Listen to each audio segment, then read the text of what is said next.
السلام عليكم ورحمة الله وبركاته. كنو الراس فيديو خنا قبضين سنين دفع وني فيديو خنا كان ورابو نقوده أستاذ خينيا قال في غاري أستاذ إبسا داعي خينيا بكما خن دلاتها أرسي دا يجو سببني ساوال أرجو دنيا لين سببا أني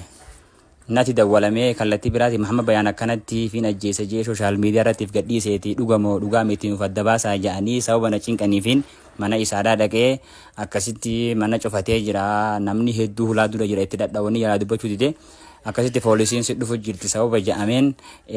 hulaa banee akkasitti itti ol seennee silkii harkaa fuunee amma hatas gabbaawu yennee mana ollaadhaa jechuu ittira keenya akkasitti ustaad ibsaan illee achirratti maal nuun jee haa galatoomu. sababni video kana warabeef social media irraa hanga muraasaaf guyyaa wayitiif ha muramu akka social media online ma kan seenne godhaahi hanga tasgabbaahu hawaasaaf illee video waraba maama bayaan nagaya qabaa jaati gadhii isaa sababa inni jeetiin namni kun nama qaalii nama